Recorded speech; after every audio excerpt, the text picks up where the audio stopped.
just consider the possibility, gently,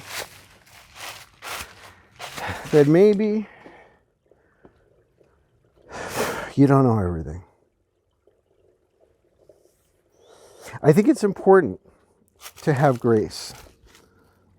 You know, grace is I've said it many times, it's a technology. It's a mental ability that we can cultivate where we zoom out a little bit, up away from the battleground, out of our certainty, out of our judgment, and just say, well, I don't really know.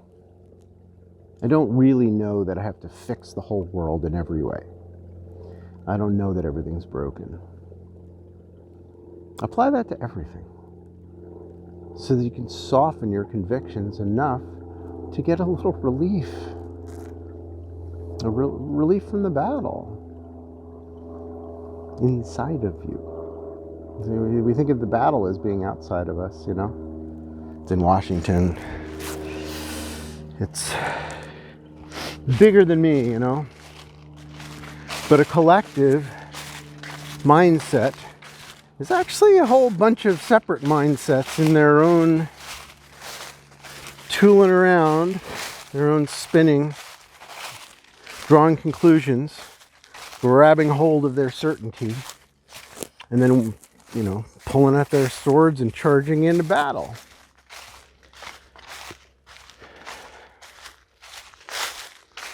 Wisdom affords us the freedom to not be so certain, to not pretend we're all-knowing, any of us, about even the most fundamental things about your existence. Are you so sure that this body is what you are? Or is it just what you're in? Are you so sure that a tree that falls down is a devastating event for the forest? Worms don't think so. The fungus doesn't think so. The soil doesn't think so. So there will be many things that fall, many things that rise for a time, and they fall too. All of it comes and goes, but what doesn't change is that we are an observer of what is occurring. And we are the ones who decide what we believe. We make our judgments about what is true and what isn't. And when we release those a little bit, we do step aside enough to expand our view, you know, expand our window to wisdom so that we can be more understanding. That is what we need now, is it not? To reach for understanding. If our goal is not to be at war within our own hearts and with our friends and neighbors who might stand on the other side of some fence, politically or philosophically, to reach for understanding with a compassionate intention, that's a next level skill is what that is. The way I see it now, there's always three of us. Three mindsets with which we view our circumstances. One is your sense of self based on your experiences and what you've clarified to yourself through those experiences is your virtues, right? What you believe in, what you feel to be true. And then we have this other layer of self, which is a little more collective, which is our society's mores and norms and the assumptions made by our society And that can create feelings too.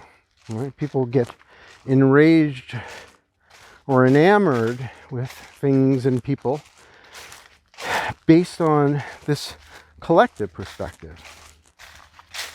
And when the collective mindset has become less sane, less loving, less caring, less egalitarian, well, it's time to look to the self to discern what you truly believe. And then we have a third aspect of the self, which transcends the ego mind, which is preoccupied with the fear of dying, judgment, separation. Because it needs all that stuff to define itself as real. And then you have this collective trip, which is human society and what normal people think. And you can hear those as voices in your head, you know. You might even find yourself arguing for those opinions when you may or may not, in retrospect, agree what you were defending. So, above those, interconnecting on a much larger collective level,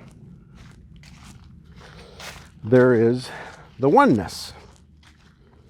So, for example, I can feel like some guy walking down a trail in a forest, or I can think of myself as a part of the forest walking through itself.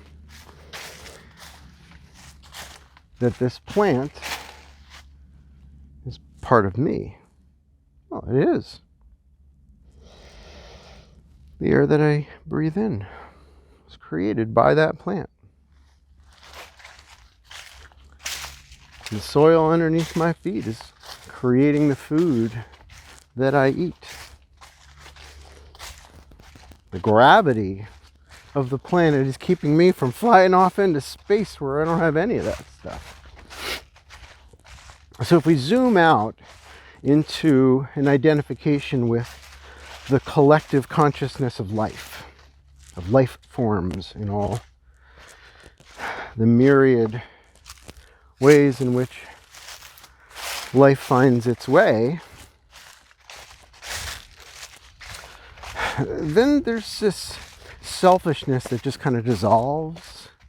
You know, the drama and the story starts to soften,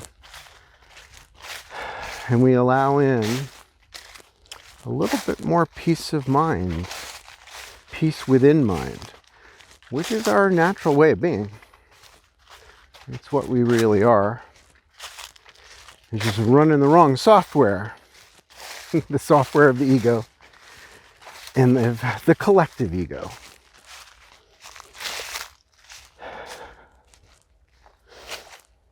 But what if we were to identify deliberately on a regular basis with the all that is? What if there was a channel within our mind where we see through the eyes of the world? Everybody's capable of that perspective if we zoom out. Of course, we got a death grip on the truth, you know. I am this. But it's only one level of truth. Some call a level teaching. You know, you can talk about the human experience and it is absolutely real. You twist your ankle, that's real. Cosmic consciousness will make you feel better emotionally, but not physically. It's still going to hurt. So I think it's important for us to recognize these three channels of our experience, all valid, all just kind of different frequencies of focus and depth and breadth of our awareness. But when we see and identify as the universe itself, the all that is, We realize that we are a part of that as an ego. We are part of that as a society, as a planet. We are part of that as an ecosystem. It's not separate. We just think of ourselves as separate because we tend to come down like an airplane landing and you can only see the runway. When in fact, the runway is part of the sky. It's just the bottom part of the sky. That's what we are.